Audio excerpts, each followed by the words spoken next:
What's the difference between efficiency and conservation?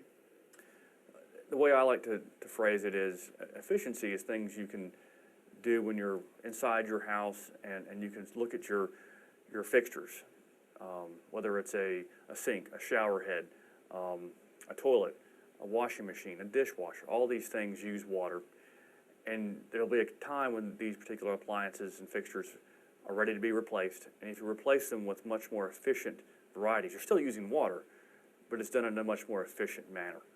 And it's just a smart use of water. Rather than flushing a toilet that flushes 5 gallons of water per flush, you've got one now that's dual flush that might be 1.28.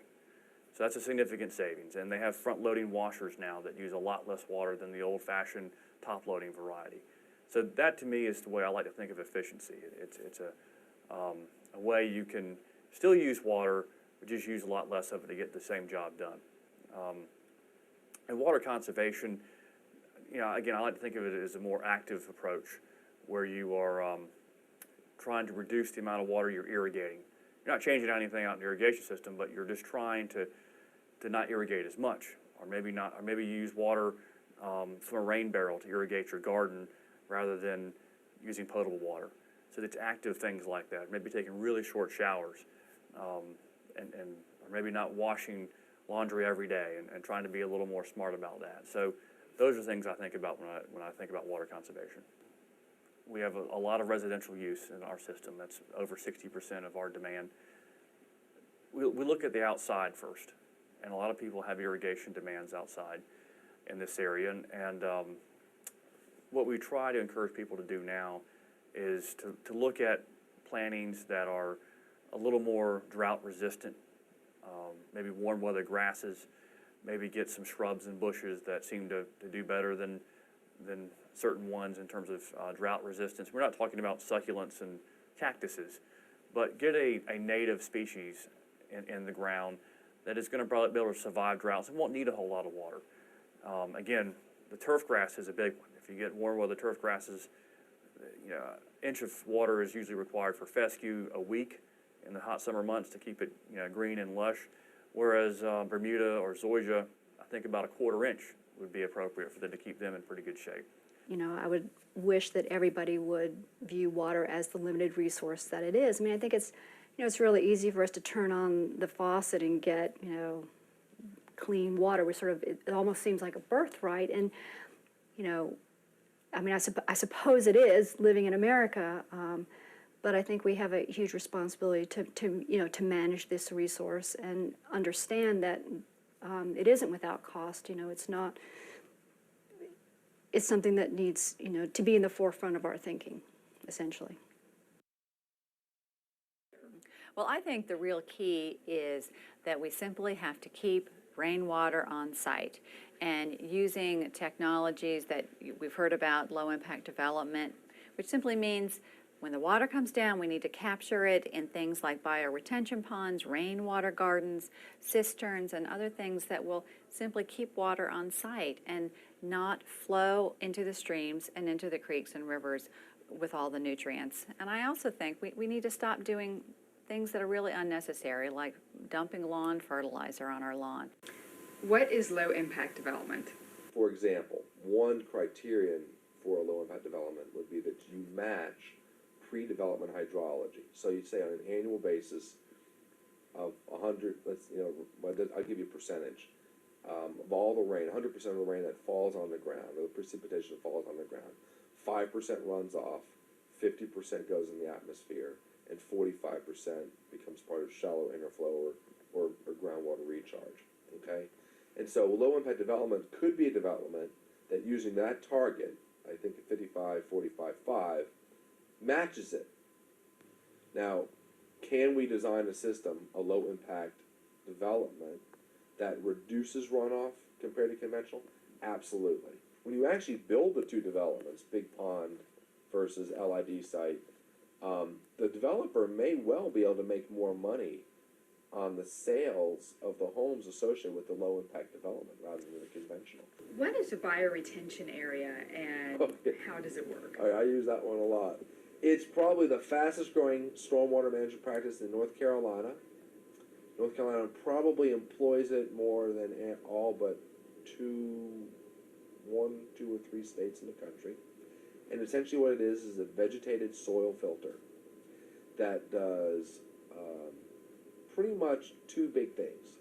It filters the water, and it reduces the amount of outflow, meaning it creates evapotranspiration and puts water into the ground. It is infiltration, evapotranspiration, and it filters water. And because it does up in the ground, up in the air, down in the ground, reducing the outflow, it's like the perfect practice for a low-impact development. Because remember, I keep saying about low-impact development, the goal is to put the right amount of water into the atmosphere, right amount of water into the ground, thereby necessarily reducing the amount of runoff. All right? So practices that convert runoff to evapotranspiration and infiltration, that's what low-impact development's about, and that's what bioretention does, and that's what bioretention does probably better than any other practice that we have, any other structural practice that we have. With bioretention, if I had to pick one practice just to do well against the suite of pollutants I'm trying to remove and improve runoff reduction, all right, I would pick bioretention. A true LID development would, without a doubt, prevent further degradation of the Falls Lake. Meaning, one, that meets that pre-development hydrologic guideline of 50-45-5. So a true one, absolutely. If we don't get to the true hydrologic goal, and you're getting partway there, what I would respond to that question, do they prevent degradation? They would have a lower rate of degradation than a conventional development. Retrofitting is a very expensive proposition, and the more we can do with new development so that it doesn't need to be retrofit, clearly the better. It's less expensive in the long run to do it right the first time. Absolutely. I could not agree with you more. These issues are among the toughest, and they're among, I think it takes really courageous politicians to go after them. Citizens' voices in protecting this lake or protecting any water source is instrumental. The way we work as policymakers is we listen to our constituents. That's where we hear what is important to the community. So as an individual, you can communicate directly with your representatives and senators. We have phone numbers, we have emails. We like to hear from our constituents. That's how we know what is important to them. Individuals can also join groups who work on issues that they care about. There's the Neuse Riverkeeper Foundation. There's Wake Up Wake County. There's the Sierra Club. There's all kinds of groups that are out there that care about water quality, that care about the water we drink. And just adding your voice to that group gives that group that much more oomph when they come and talk to policymakers. We as people can help push that. I think grassroots outcry is one of the most important things this country ever had, and it's critically important in this issue. We really need to let legislators know in every way we can, as groups, as people of all ages, classrooms of kids, whatever, that this issue matters, because it does. It should cross every political line, every age. Every person is depending on the right to clean water, and we really need to fight for that right in a lake that's already in trouble.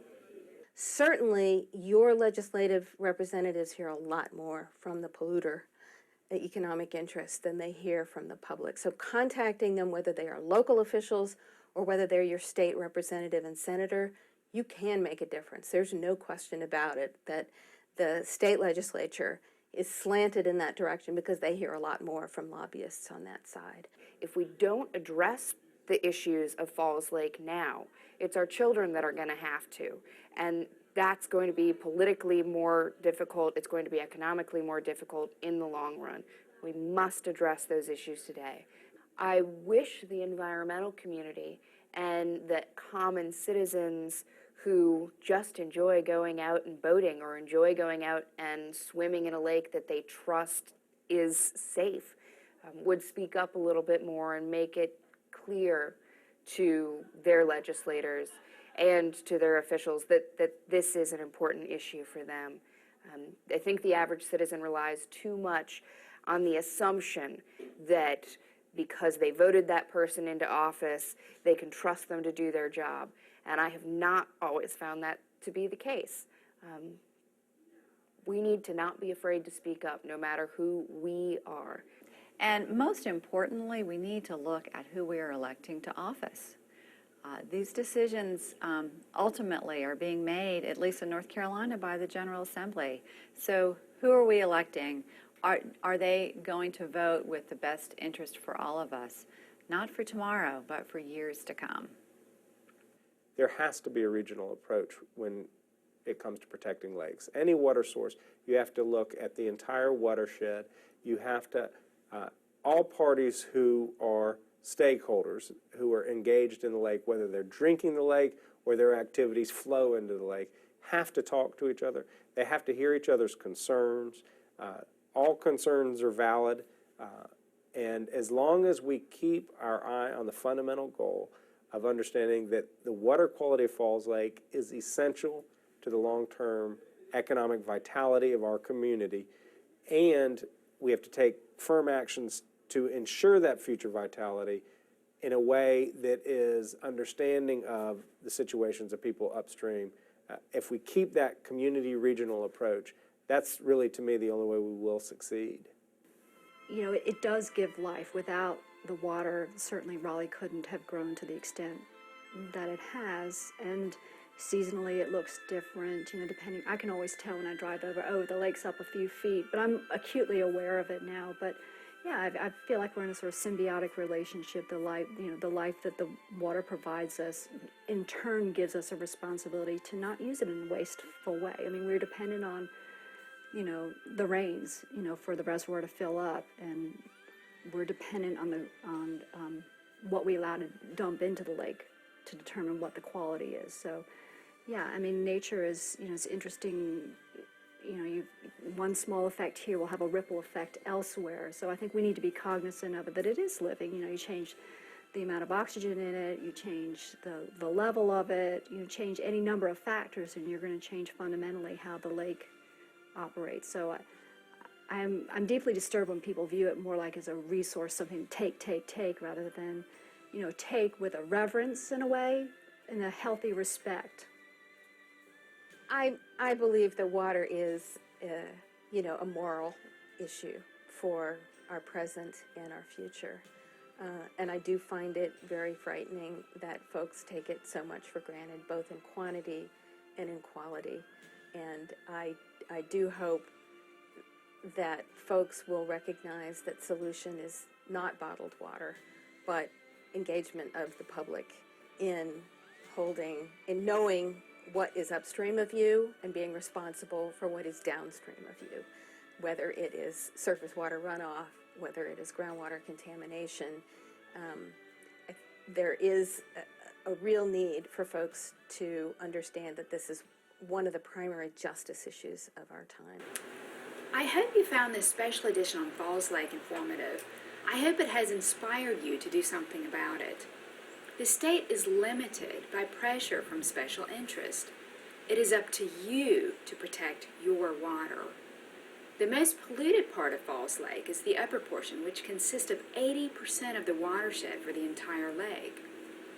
Durham is the largest contributor of pollutants to the lake, so they're fighting the rules that would help clean up the lake.